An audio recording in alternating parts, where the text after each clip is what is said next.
Amados, hoje eu vou ministrar uma mensagem que eu preguei em 2019. Então muitos de vocês não estavam aqui, quem estava, eu tenho certeza, vai ficar muito feliz em ouvir de novo. E o tema da ministração hoje é os inimigos da mudança. Essa ministração foi uma ministração muito especial que Deus me deu. E eu tive o privilégio de ministrar essa mesma mensagem numa conferência em Sorocaba. Depois fui convidado para ministrar essa mesma ministração em tantas outras igrejas que estavam ali na conferência. E depois eu nunca mais me debrucei sobre ela. E ontem na hora que eu estava orando para saber o que eu ia ministrar no Tadel, o que eu iria ministrar no culto de celebração, as duas mensagens, tanto a do Tadel quanto agora, falava sobre mudança. A mensagem do Tadel nós ministramos sobre estarmos atentos aos movimentos, atento àquilo que está se movendo ao nosso redor e aquilo que está se movendo dentro de nós. A essência da vida cristã é transformação. Romanos 3:23 é o texto que foi o primeiro texto que eu tive a oportunidade de decorar na minha infância, que dizia que todos pecaram e por conta do pecado, todos estão destituídos da glória de Deus. Ou seja, todo ser humano nasce na condição de pecado e separado de Deus. E há um movimento, depois que nós entregamos a vida para Jesus, depois que o Senhor Jesus entra em nossa vida, Ele começa a nos transformar. A imagem de quando Jesus entra, o poder da transformação é para que nós nos tornemos como Ele.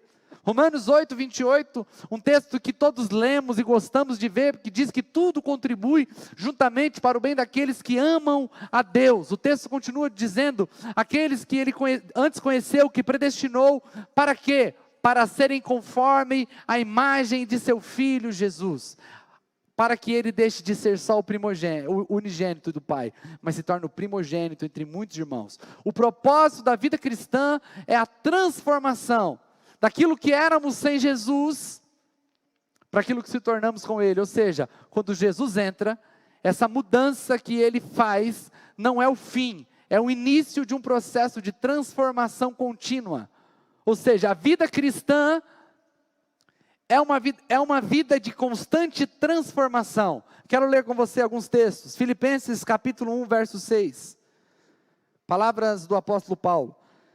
Estou plenamente certo de que aquele que começou a boa obra em vós, há de completá-la até o dia de Cristo Jesus. Provérbios 4:18. Mas a vereda dos justos é como a luz da aurora, que vai brilhando mais e mais até se tornar dia perfeito. Eu citei esse texto alguns domingos atrás. Que a luz do justo é como a luz da aurora.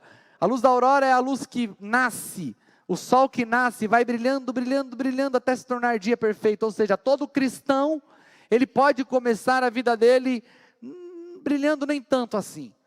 Mas o propósito da vida cristã é que essa luz vá aumentando, aumentando, até que se torne dia perfeito. Romanos 12:2, talvez o texto que eu mais cito aqui na nossa igreja. E não vos conformeis com este século, mas transformai-vos pela renovação da vossa mente, para que experimenteis qual seja a boa, agradável e perfeita vontade de Deus. Ou seja, aqui o apóstolo Paulo dá uma ênfase à transformação da mente como aquilo que nos impede de viver o bom, o perfeito e o agradável de Deus. Ou seja, o que te impede de viver a vida que Deus planejou para você, não é aonde você mora, não é a família em que você nasceu, não são os inimigos que se levantam contra você. O que te impede de viver uma vida boa, perfeita e agradável, conforme Deus planejou para você, é a mudança da sua mente. Se sua mente muda, se você muda o modo de pensar, você começa a estar preparado para desfrutar do que Deus preparou para você. Filipenses 3:13, de novo, palavras do apóstolo Paulo. Irmãos, não penso que eu mesmo já tenha alcançado, mas uma coisa eu faço, esquecendo-me das coisas que ficam para trás e avançando para as que estão adiante. Ou seja, O apóstolo Paulo está dizendo: eu estou num processo onde eu vou deixando coisas para trás e vou avançando para outras que se apresentam diante de mim. Então, a vida cristã é uma vida que precisa estar em constante transformação, em constante mudança. Está entendido isso? Está claro isso para você? Amém? Então, entendido isso, nós vamos falar sobre os inimigos que se levantam, nos impedindo de mudar. Os inimigos que se levantam em nossa vida, que dizem para nós assim: não muda não, fica do jeito que você está, e ao nos impedir de mudar, ao nos atrapalhar no processo de mudança, eles nos mantêm num estado de vida que Deus não planejou para nós. O apóstolo Paulo está deixando bem claro em Romanos 12:2, que existe uma vontade boa, perfeita e agradável, e essa vontade que é boa, que é perfeita e que é agradável, ela precisa que a nossa mente seja transformada para que ela se manifeste. Ou seja, ou nós mudamos, ou não vivemos o que Deus planejou para nós. É isso que está claro no texto. E se mudar é o que me impede de viver o que Deus planejou para mim, eu tenho que entender os inimigos que podem estar me impedindo de mudar. E o primeiro inimigo que eu quero falar nesta manhã é o comodismo. Êxodo 16:3 diz assim: disseram-lhes os israelitas: quem dera a mão do Senhor nos tivesse matado no Egito. Lá nós nos sentávamos ao redor das panelas de carne e comíamos pão à vontade. Mas vocês nos trouxeram para este deserto para fazer morrer de fome toda esta multidão. Deus chama o povo de Israel para sair do Egito e para ir para a terra prometida, a terra que mana leite, que é a terra que mana leite e mel. Preste atenção, a terra prometida, ela não é uma tipologia do céu. Por que não, pastor? Porque para entrar na Canaã, para entrar na terra que Deus havia prometido, eles precisaram derrubar gigantes, precisaram derrubar inimigos, eles precisaram batalhar. Ninguém terá que batalhar para entrar no céu, porque ninguém entra no céu por conta de esforço próprio. A entrada no céu é por Cristo, Ele conquistou essa entrada para nós. Amém? Você crê assim? Está claro para você isso? Mas a terra prometida é a tipologia da vida que Deus planejou para nós. Uma vida onde nós não somos escravizados, uma vida onde a gente não fica andando em círculos, uma vida onde a gente planta, e o que a gente planta a gente colhe, porque ali no Egito eles plantavam, mas quem colhia eram outros. No deserto não planta e não colhe nada, ou seja, deserto é lugar de transição. Então Deus levanta um povo, tira o povo da escravidão para levá-los a uma vida de paz, mas entre a vida de paz e a vida de escravidão existe um deserto, existe um processo, e toda a mudança gera um processo, tem uma transformação. Se o seu casamento não está bom, você precisa se levantar, buscar ajuda, falar sobre o problema, ter coragem de dizer, você mulher que está passando com um problema com o seu marido, e esse problema pode levar a um divórcio em um curto espaço de tempo. Se você demorar para buscar ajuda, pode ser tarde demais. Aí você me diz assim: pastor, ele não vai gostar. A mudança vai levar primeiro a gente a um estado de problema. A mudança com meu filho, seu filho está caminhando por um caminho que pode se perder. Você nunca teve coragem de dizer não para o seu filho. De repente você aprende que tem que disciplinar, você aprende que tem que ter presença, tem que estar junto. Tudo isso gera um cansaço, um esforço que talvez você não queira enfrentar. Eu quero mudar financeiramente, esse ano é o ano de 2022, eu quero que seja diferente, eu quero mudar, quero ganhar mais, quero poder construir, eu quero poder realizar alguns projetos. Aí você lembra que entre o sucesso e o estado que você vive hoje, existe um processo onde você vai ter que estudar, você vai ter que acordar mais cedo, vai ter que dormir mais tarde, vai ter que ler mais, vai ter que aprender mais. E aí você se depara com a realidade da mudança, que é a dor do processo. O povo de Israel, eles queriam a terra que emana leite e mel. Eles queriam a liberdade, eles queriam estar numa terra onde um cacho de uva precisavam de 2 homens para carregar. O que eles não queriam era passar pelo deserto. Uma falsa percepção de que você pode sair do estado de miséria e ser transportado para o estado de um estado perene de paz e de conquista, de sucesso, sem ter que passar pelo processo da mudança. E aí quando as pessoas encaram a realidade, a dor da mudança levanta esse grande inimigo chamado comodismo. O povo de Israel dizia, era melhor, preste atenção, era melhor de estar sentado em volta das panelas no Egito, do que estar nesse deserto. Ou seja, é melhor ser escravo, é melhor deixar como está, é melhor não mexer, isso vai dar trabalho demais, eu não sei se eu estou afim.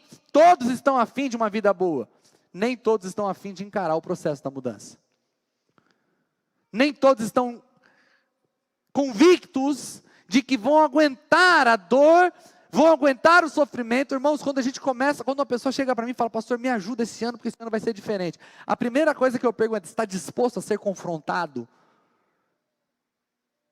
Porque uma das dores da mudança é entender que o que te manteve preso nesse estado que você está até hoje, foi tua mentalidade errada, foi tua forma de ver a vida errada.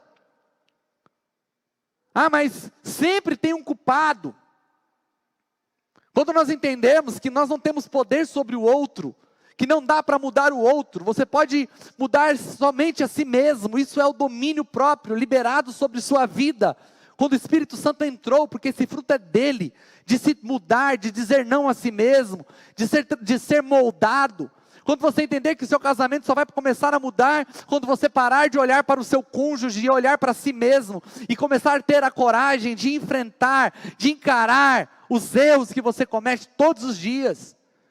As pessoas não têm equilíbrio, as pessoas, ou elas entram num processo de tristeza quando começam a lidar com seus erros, ou elas entram num estado de negação, ou eu não errei, ou eu errei demais e não presto.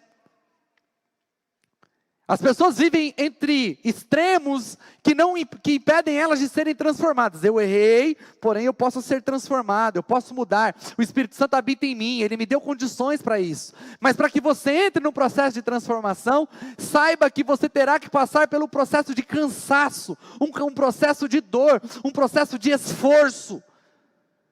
E nesse momento se levantará um inimigo chamado comodismo, dizendo, fica do jeito que está, para que isso? Eu estou num processo de mudança que já faz 2 anos.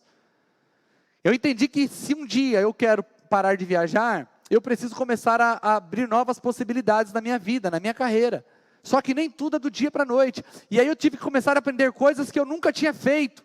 E isso está cansando demais. Tem hora que eu vou para o Senhor e falo, Senhor, até quando?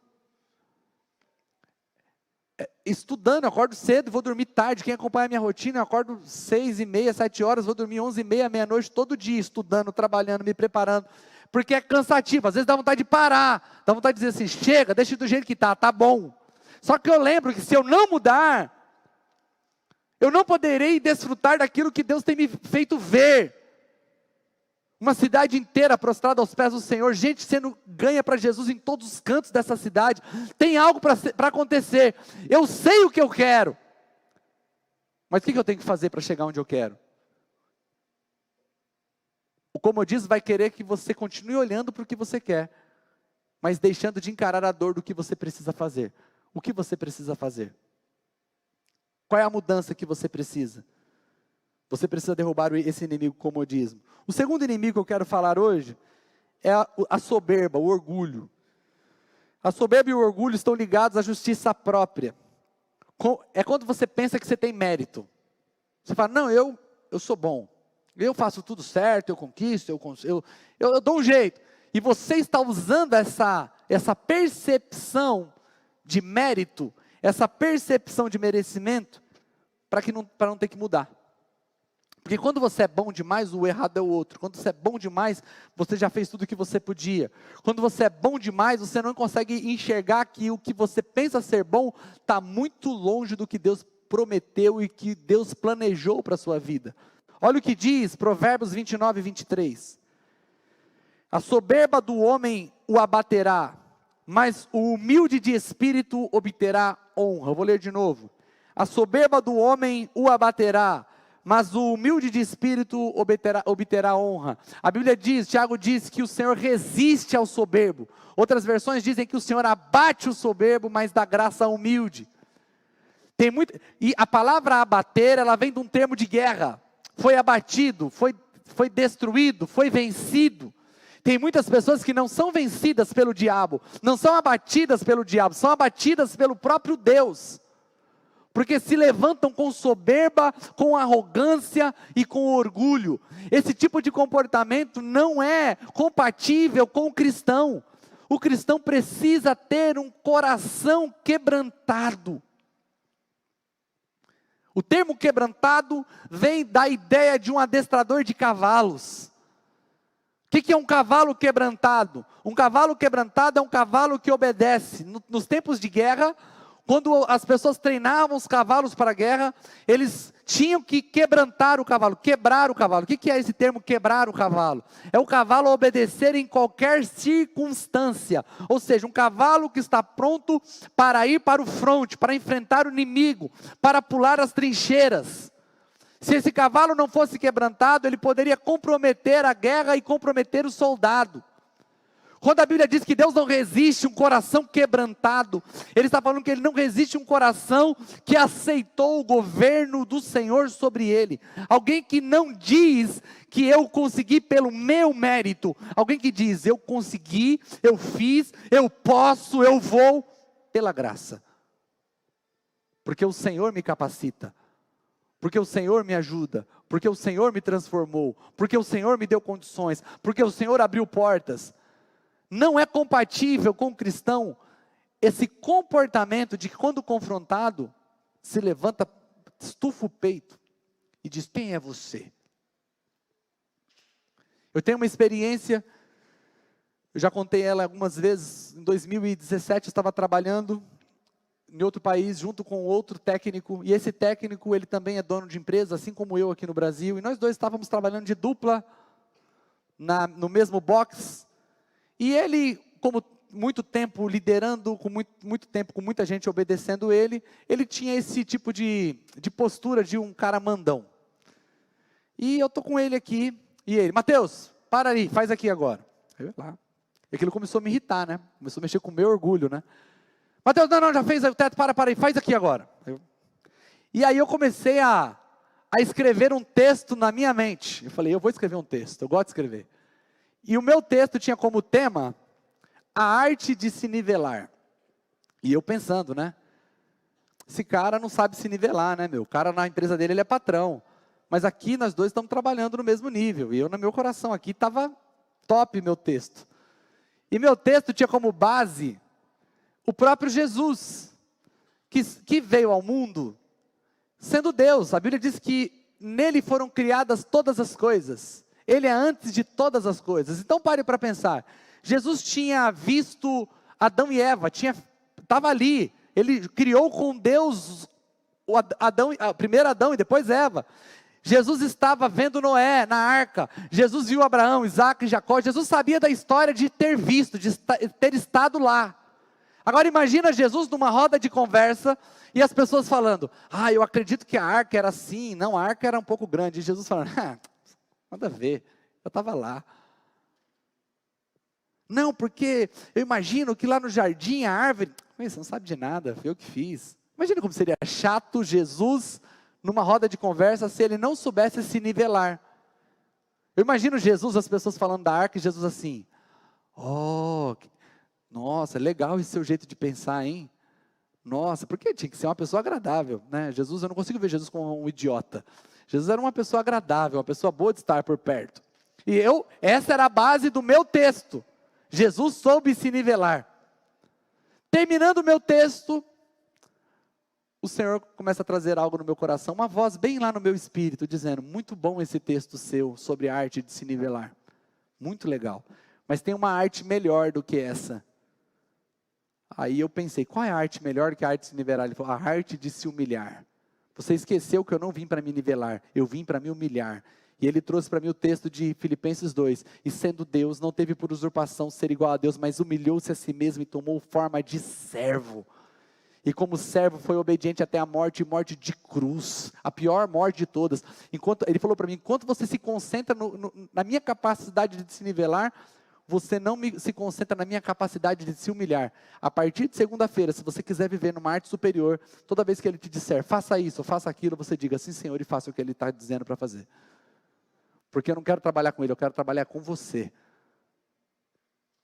Não discutir mais, chegou segunda-feira, faz aquilo, sim Senhor. Faz aquilo, sim Senhor. O que mais você quer que eu faça? Faz isso aqui, faz, sim Senhor, sim Senhor. Porque sou eu que precisava ser trabalhado. A gente sempre tem uma palavra de Deus para o outro. A gente sempre vê algo na mensagem que fala com o outro. A gente sempre acha que o outro está errado. A gente sempre acha que o outro está falhando. E mesmo que esteja, você não tem poder sobre o outro.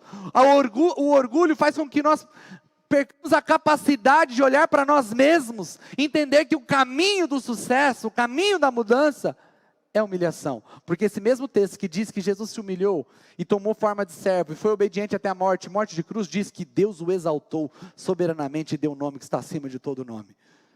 O caminho da exaltação, a Bíblia não diz que os humilhados serão exaltados, eu tenho dito isso aqui, a Bíblia diz que aquele que a si mesmo se humilha será exaltado. Eu fui humilhado na minha vida, tem uma promessa que eu vou ser exaltado. Tem não, irmão, a gente é humilhado todo dia por um montão de gente, de graça. O orgulhoso também é humilhado por um montão de gente.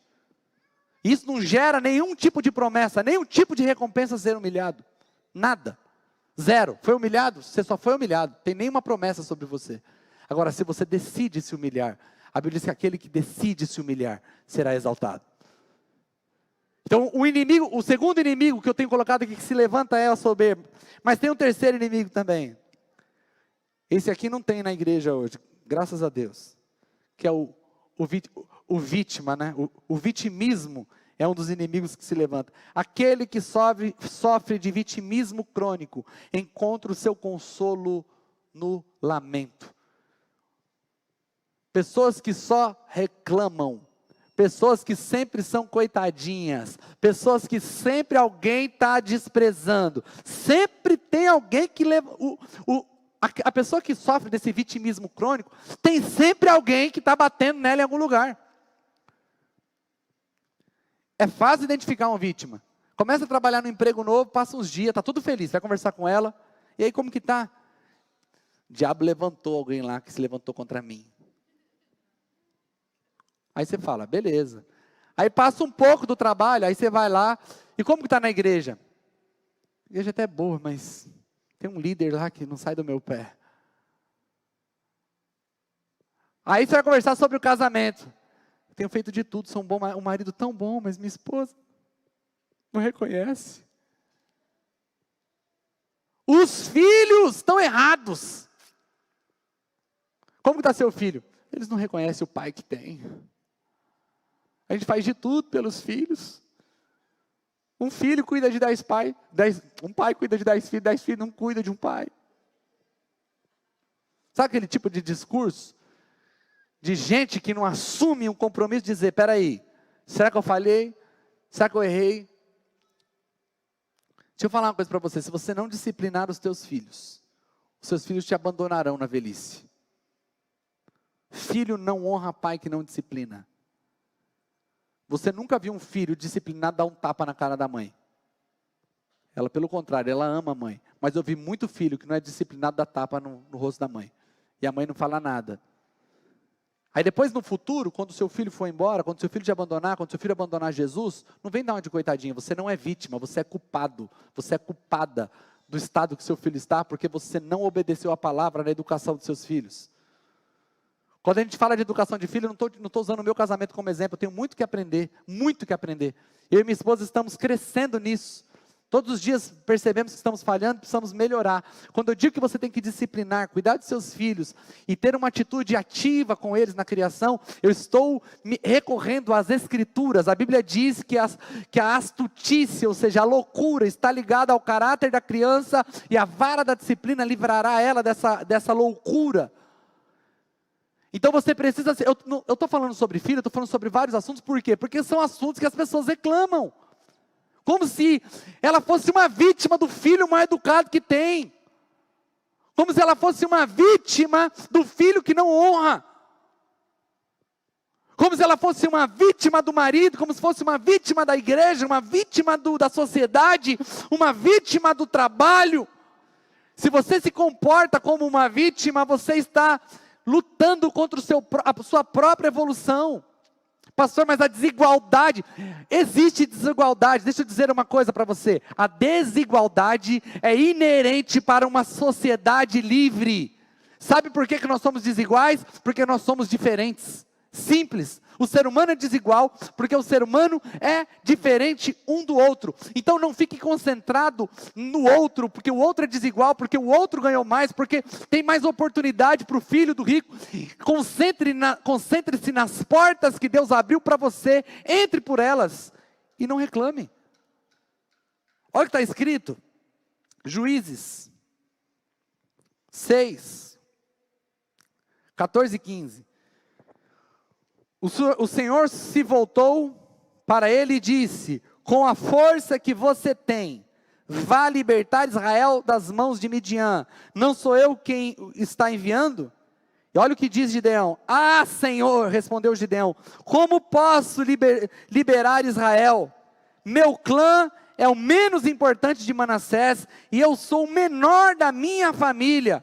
Nós vamos ver esse comportamento de vítima não só em Gideão, nós vamos ver esse comportamento em Moisés. Ah, Senhor, eu não consigo falar. Ah, Senhor, envia outro, qualquer um pode fazer melhor do que eu.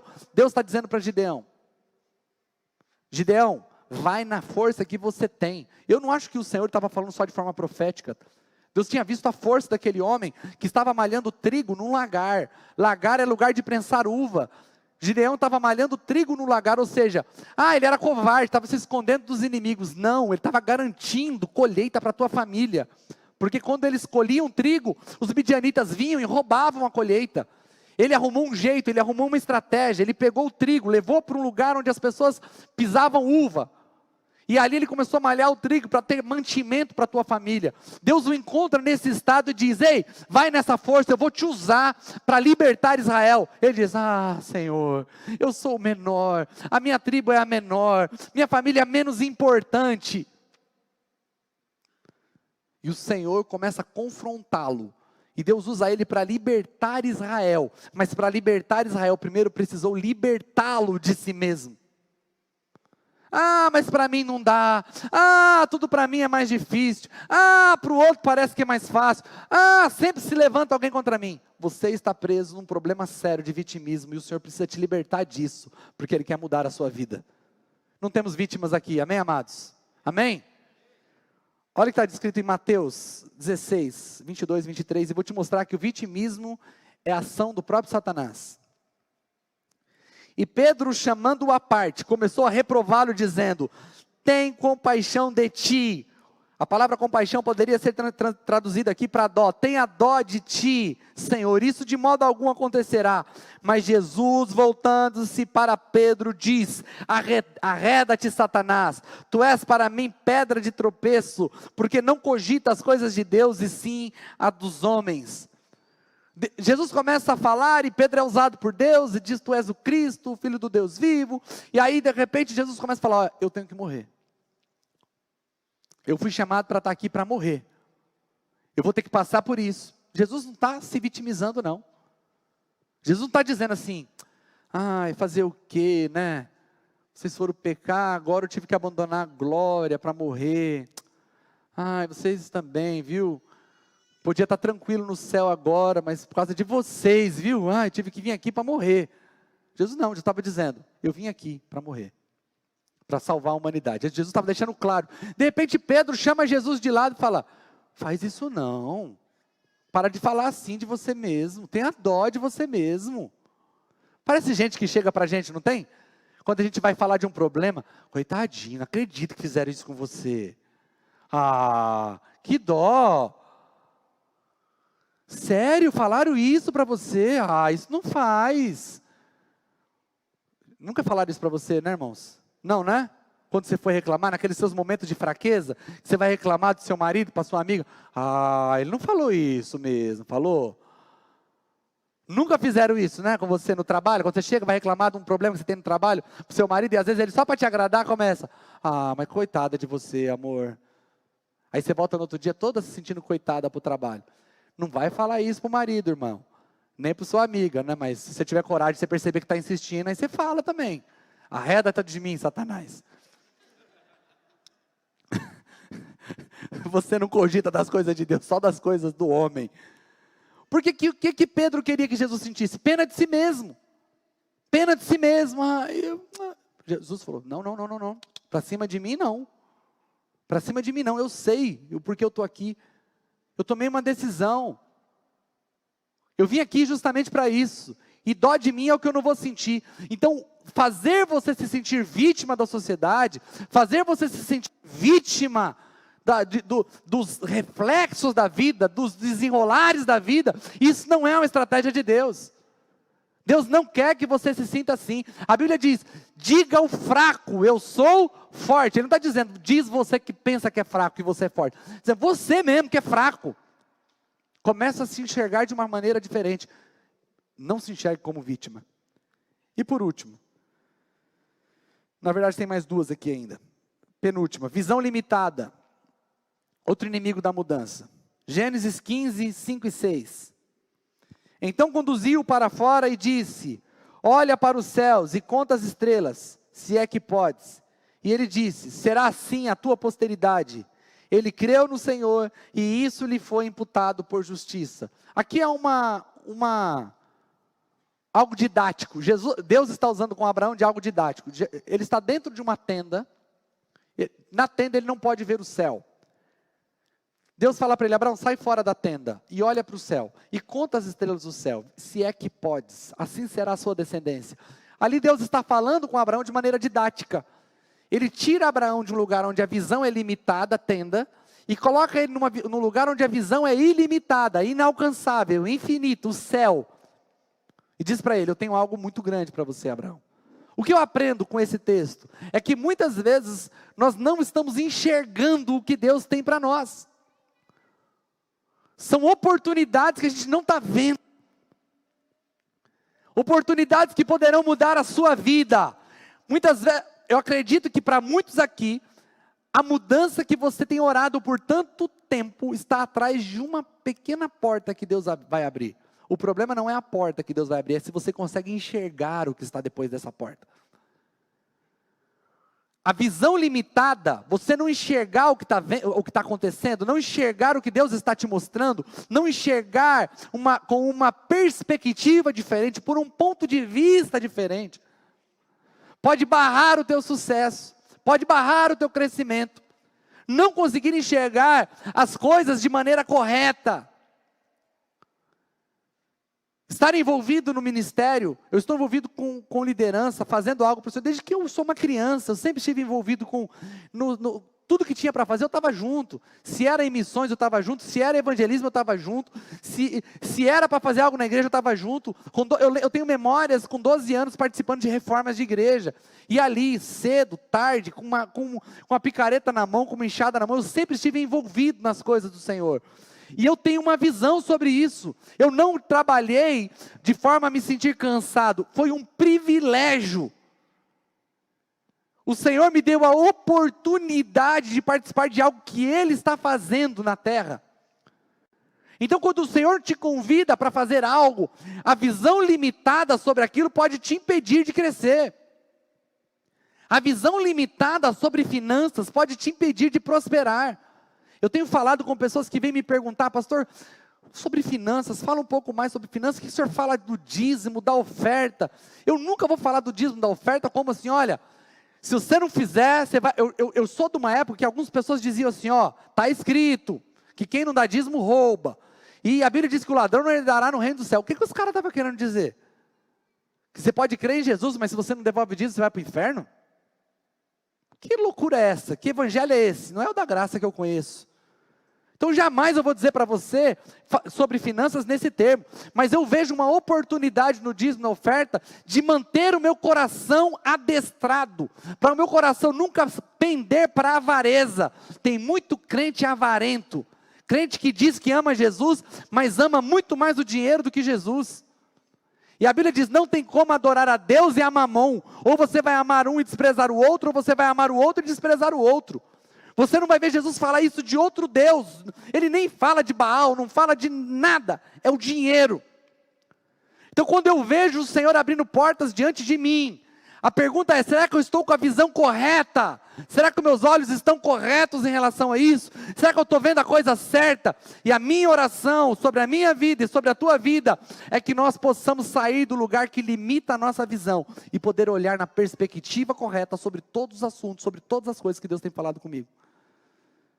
Para que eu não eduque os meus filhos baseado no que eu estou vendo hoje. Eu educo meus filhos vendo meus filhos na sociedade, grandes, numa sociedade decadente, numa sociedade de pessoas indisciplinadas, que não sabem viver em hierarquias, pessoas que não sabem se organizar, que não sabem ouvir não.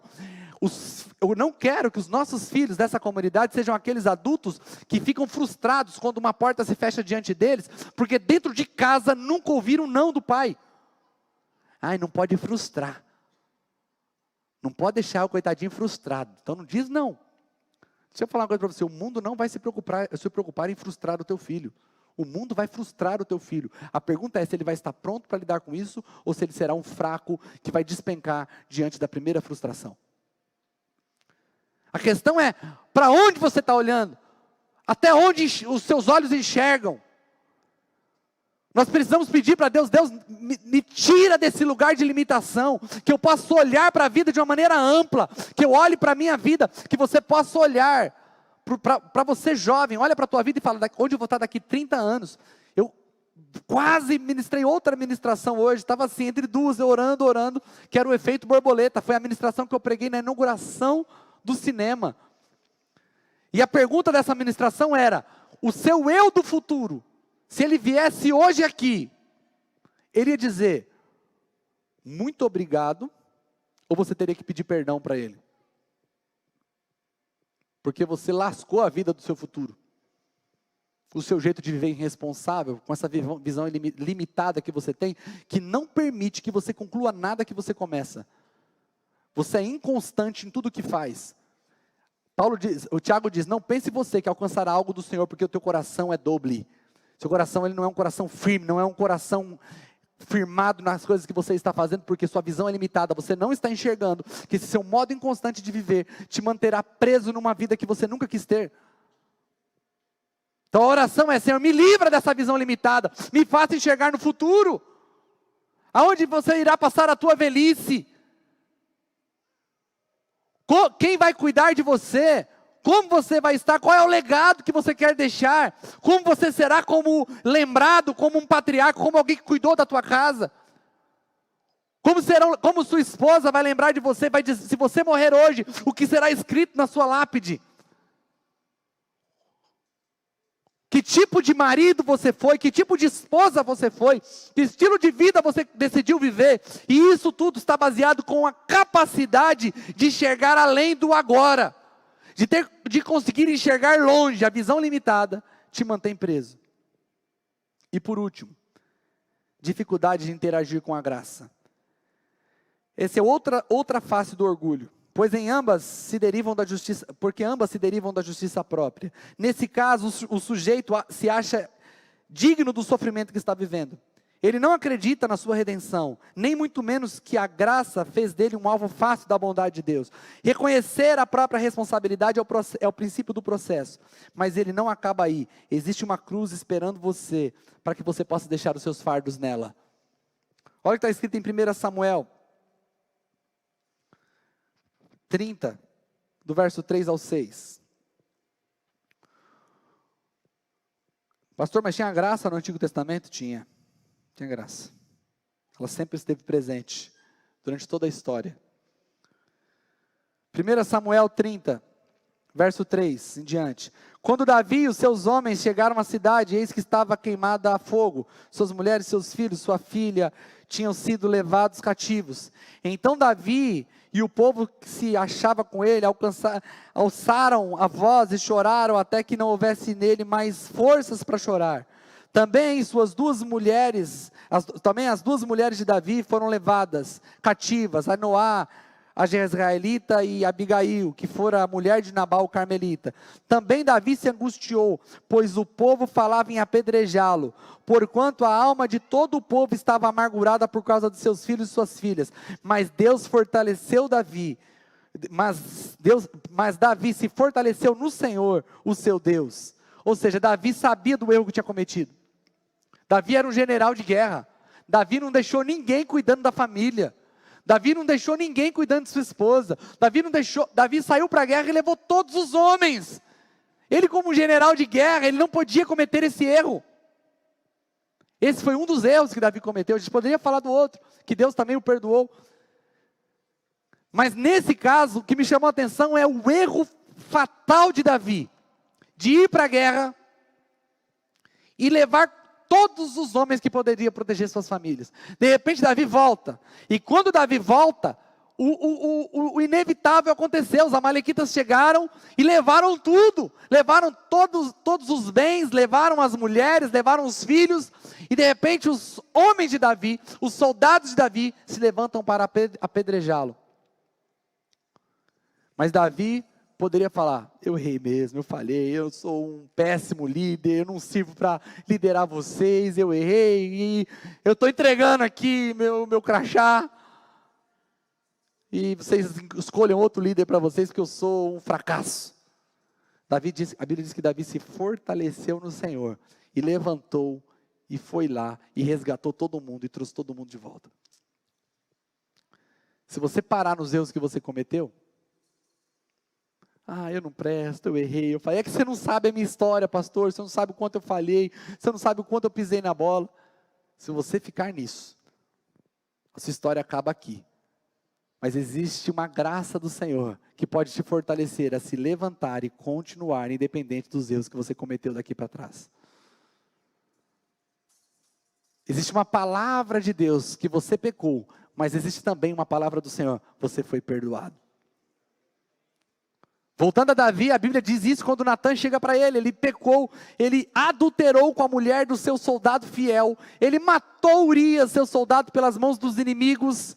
Quando Natan vem confrontar Davi, a Bíblia diz que Natan chega e fala: você pecou, e porque você pecou, a espada não vai se apartar da tua casa. Mas ele diz: mas também o Senhor te perdoou, e você não morrerá. Eu imagino Davi pensando: se Deus falou que eu pequei e eu vou ter consequência, e quando ele começa a ver as consequências, ele fala: se a palavra de Deus é real para dizer que eu pequei, ela é também real para dizer que eu fui perdoado. Se eu creio no castigo pelo pecado que eu cometi, eu também creio no perdão que ele me deu. Você precisa hoje entender e aprender a se relacionar com a graça. A graça não tira a sua responsabilidade. A graça só faz com que você trate a sua responsabilidade aos pés da cruz, entendendo que o Senhor levou sobre ele todas as nossas iniquidades. É quando você vai para a cruz levando o seu mérito ruim e volta da cruz trazendo o mérito de Cristo e fala: agora eu vou viver de uma forma diferente, eu encontrei forças nele para continuar. Sozinho eu produzi muita coisa ruim, mas com ele eu vou produzir muita coisa boa, para mim, para minha família, para minha comunidade, para minha sociedade. E eu não serei lembrado como aquele que fez todo esse monte de cagada. Eu vou ser aquele que serei lembrado por aquele que fez algo grande em Deus, porque o Senhor habita em mim e Ele me perdoou. Você consegue crer nisso? Eu quero te convidar a ficar em pé nessa manhã. Vamos terminar orando.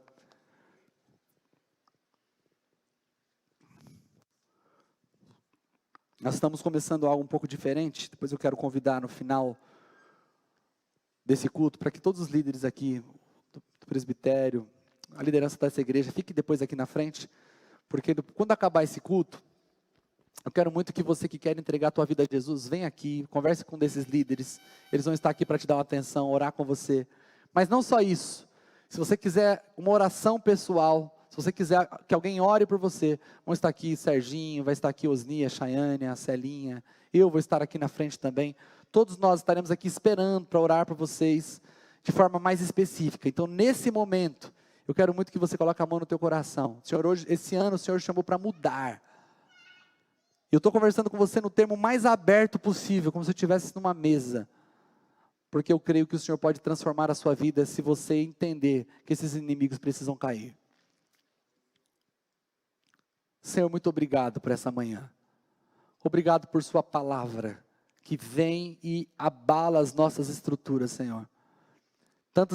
Muitos desses inimigos se levantaram na minha vida nesses 2 últimos anos, Senhor.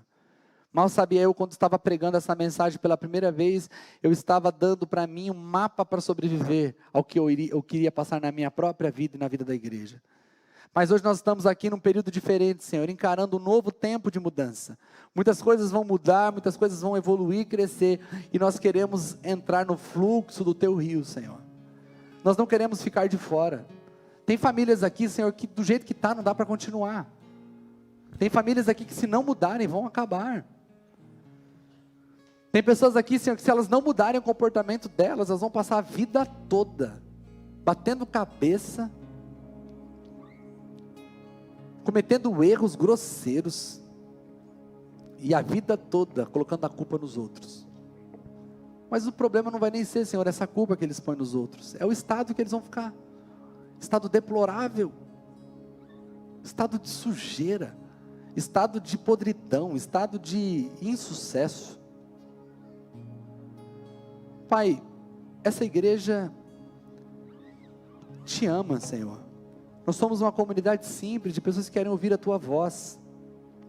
Nós todos estamos reunidos aqui porque nós cremos que o Senhor fala com a gente, através da Tua palavra. A Tua voz, ela penetra o mais íntimo do nosso coração. Tem pessoas aqui que queriam tanto uma resposta, Senhor, mas elas não queriam ouvir que o problema são elas, porque elas não conseguem lidar com a dor de estarem erradas, porque não foram treinadas para lidar com a frustração. Outras pessoas estão sofrendo essa manhã, e elas precisam ser mudadas na sua estrutura. Mas, Senhor, tantos inimigos que hoje foram citados aqui, estão se levantando na vida dessas pessoas. Pai, como é que podemos vencer esses inimigos, Senhor? Dá-nos força para reconhecê-los e não ser dominados por eles. Porque nós não somos vítimas, Senhor. Porque nós somos quebrantados diante de Ti, porque nós nos humilhamos diante da Tua poderosa mão. Senhor, nós reconhecemos a Tua ação e nós não ficaremos sujeitos a esse comodismo que nos prende ao status quo, ao estado que nós estamos vivendo hoje, Senhor, nos dando a impressão de que é melhor ficar do jeito que está, do que encarar a mudança, para viver algo que o Senhor tem prometido para nós.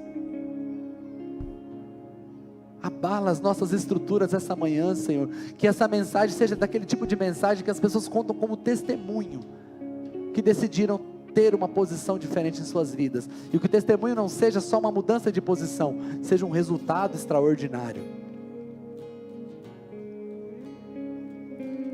Muito obrigado, Senhor, pela Tua voz que não tem faltado a nós. Queria muito que você tivesse aí 1 ou 2 minutos para você orar, você fizesse a sua própria oração, responda a essa mensagem.